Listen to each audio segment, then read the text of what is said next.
मिठू तोता और रानू चिड़िया सुबह से बैठे हुए थे। तोते भैया अब चलें, ये किसान तो घर जाएगा नहीं और ना ही हम किसान की मकई खा सकते हैं। रानू चिड़िया, लेकिन वो कालू कौवा कैसे हर रोज किसान की मकई ले जाता है? वो कल भी मेरे सामने किसान की मकई खा रहा था। मैंने पूछा तो कहने लगा ये किसान के खेत से लाया हूँ। वो एक नंबर का चोर है, किसी न किसी तरह वो मकई चोरी करके ले जाता होगा।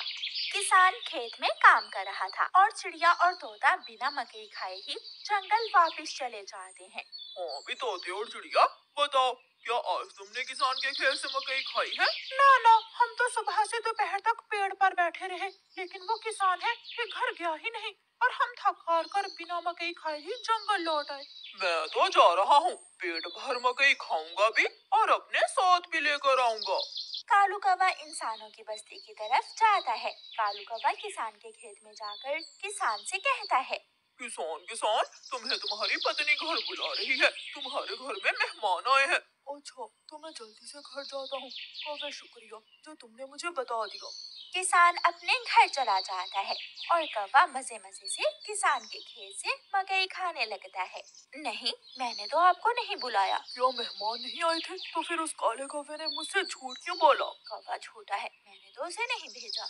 कौवा पेट भरकर मकई खाता है और कुछ मकई अपने साथ लेकर वापस जंगल लौट जाता है। कौवे कौवे, एक मकई का भुट्टा मुझे भी दे दो। ना ना, मैं तो मकई का भुट्टा किसी को नहीं दूंगा, बहुत मुश्किल से लाया हूँ मैं। कौवा चिड़िया के सामने बैठकर मकई का भुट्टा खा रहा था और चिड़िया के मुंह में पानी आ रहा था।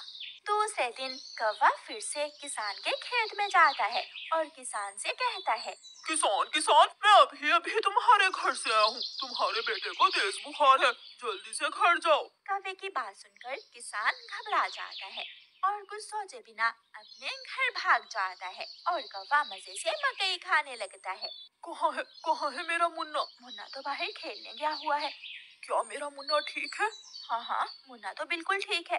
तो फिर इसका मतलब आज फिर उस शरारती कौवे ने मुझसे शरारत की है। उसने मुझसे कहा कि मेरे मुन्ने को बुखार है, मैं जल्दी घर जाऊं। वो कौवा जरूर आपको घर भेजकर खेत से फसल खाता होगा। मैं कल देखूंगा वो कौवा कैसे मुझे उल्लू बनाकर मेरे खेत से मेरी फसल खाता है। कौवा जंगल जाकर बहुत खुश था। वो जो मकई अपने साथ लाया था वो तोते और कबूतर के सामने बैठकर खाता है।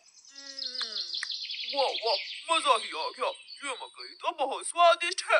यार कौवे, थोड़ी सी मकई मुझे भी दे दो। हाँ ठीक है, अगर तुम मेरे घर का काम कर दो तो मैं तुम्हें भी मकई दे सकता हूँ। मैं भी करूँगा, मैं भी कभी आपके घर का सारा काम करूँगा, मुझे भी मकई दे देना। ठीक है, तो फिर जल्दी से मेरे साथ आ जाओ। कौवा कबूतर और तोते को अपने घर ले जाता है। तोते, तुम जल्दी से मेरे घर की सफाई सुथराई कर दो और कबूतर तुम जल्दी से मेरे सारे बर्तन धो दो, फिर मैं तुम दोनों को मकई दूंगा। फिर कबूतर अपने काम में लग जाता है और तोता कौवे के घर की सफाई सुथराई करने लगता है। दोनों अपना अपना काम खत्म कर देते हैं।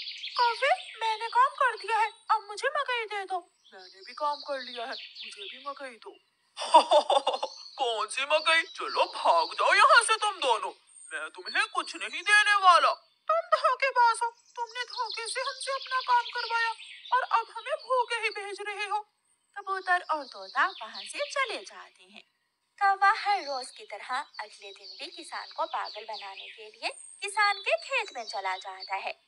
कौवा किसान के पास जाता है और किसान से कहता है, किसान किसान, मैं अभी अभी देख कर आया हूँ, तुम्हारी गाय जंगल की तरफ जा रही है, शायद उसकी रस्सी टूट गई होगी। मेरी गाय को तो शेर खा जाएगा। कौवे, मैं जल्दी से जाकर अपनी गाय को बचाता हूँ। किसान वहाँ से जाता है, लेकिन आज किसान थोड़ी दूर जाकर पेड़ के पीछे छुप जाता है। कौवा किसान के खेत में जाकर मकई खाने लगता है। तो ये कौवे का बच्चा इसलिए मुझे हर रोज किसी न किसी तरह खेत से भेज देता है। जब तक मेरे पास बड़ा दिमाग है, मुझे किसान की फसल खाने से कोई नहीं रोक सकता। किसान के पास बंदूक थी। किसान बंदूक चलाता है और गोली सीधी जाकर कौवे की टांग पर लगती है। कौवा बहुत मुश्किल से वहाँ से भागता है और किसी न किसी तरह अपने जंगल वापस पहुँच जाता है। वो अपने घर के बाहर आकर गिर जाता है। हाय, मर गया, मर गया।